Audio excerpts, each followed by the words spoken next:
Preposition ना तो Hindi meaning से होता है ना सब्जेक्ट ऑब्जेक्ट से, आपको सिर्फ पोजीशन समझ में आई होनी चाहिए। प्रेपोजिशन ऐसे नहीं होता है कि दीवार के लिए क्या लगेगा, टेबल के लिए क्या लगेगा, छत के लिए क्या लगेगा, पंखे के लिए, ऐसे नहीं पढ़ना होता है ये टॉपिक, ना हिंदी बना बना के पढ़ना होता है। आपने हर प्रेपोजिशन की एग्जैक्ट पोजीशन समझनी होती है कि ये प्रेपोजिशन किस सेंस में आता है, किस मीनिंग में आता है, इसकी एक्चुअल पोजीशन क्या है। तो प्रेपोजिशन के टॉपिक का सबसे बड़ा फोकस आपने किस पे रखना है, पोजीशन पे।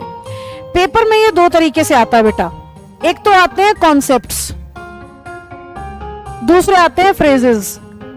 जो मैंने बुक बनाई है उसमें मैंने दोनों डाले हैं, कॉन्सेप्ट भी और फ्रेजेस भी, और क्वेश्चन भी दोनों से रिलेटेड डाले हैं, कॉन्सेप्ट से रिलेटेड भी और फ्रेज से रिलेटेड भी। अब ये दोनों होते क्या हैं? कॉन्सेप्ट का मतलब है इन और ऑन में फर्क क्या है। फ्रेज का मतलब है डाई इन और डाई ऑफ में फर्क क्या है। प्रेपोजिशनल फ्रेज का मतलब होता है वर्ब के साथ प्रेपोजिशन लगने से उसका मीनिंग बदल जाना।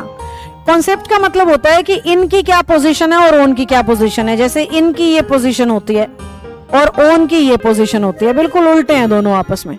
ये इन है और ये ऑन है, तो इन ऑन की क्या पोजीशन है, कैसे यूज करना है, दिस इज कॉन्सेप्ट।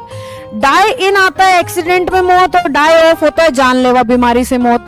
तो डाई इन डाई ऑफ इस तरीके से प्रेपोजिशन को पढ़ना क्या कहलाता है, फ्रेजल प्रेपोजिशंस, फ्रेजेस या फिक्स्ड प्रेपोजिशन, ऐसे कई नामों से इसे बुलाया जाता है। हम दोनों चीजें पढ़ेंगे, हम कॉन्सेप्ट्स भी पढ़ेंगे और फिक्स्ड प्रेपोजिशंस भी पढ़ेंगे, और प्रेपोजिशन की बुक में मैंने दोनों डाले भी हैं, आपके कॉन्सेप्ट्स भी डाले हैं और फ्रेजेस भी डाले हैं। कॉन्सेप्ट में हम पढ़ेंगे एट और इन के यूजेस, कॉन्सेप्ट में हम पढ़ेंगे इन, इनटू और इनसाइड के यूजेस। सारी प्रेपोजिशन लिख रही हूं जो मैं आपको पढ़ाऊंगी। ऑन, अपॉन, ऑन टू के यूजेस हम पढ़ेंगे, एमिड और एमिड्स के यूजेस हम पढ़ेंगे, एट और ऑन के यूजेस हम पढ़ेंगे, इन, ऑन और बाय का डिफरेंस। ये कंपैरेटिव स्टडी कराऊंगी मैं प्रेपोजिशन की, कॉन्सेप्ट्स भी बताती चलूंगी और इनके कंपैरेटिव स्टडी भी हम करते चलेंगे। इसके अलावा हम करेंगे बिटवीन, अमंग और मंगस्ट के यूजेस, बिटवीन, अमंग और अमंगस्ट। इसके अलावा हम करेंगे अक्रॉस थ्रू, बड़ा टॉपिक है, मुझे कॉन्सेप्ट पूरा करने में ही 5 से 6 क्लास लग जाएंगी। इसके अलावा हम पढ़ेंगे before, in front of,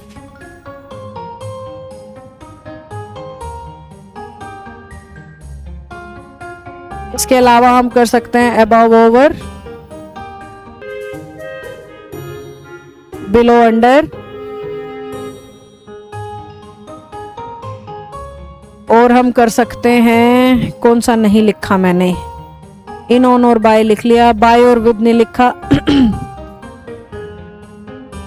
of और ऑफ नहीं लिखा, ऑफ और फ्रॉम नहीं लिखा।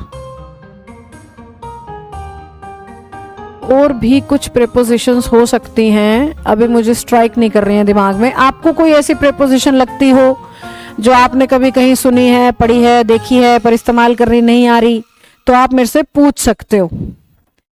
लगभग मेरे दिमाग में जितनी आई उतनी मैंने लिख दी।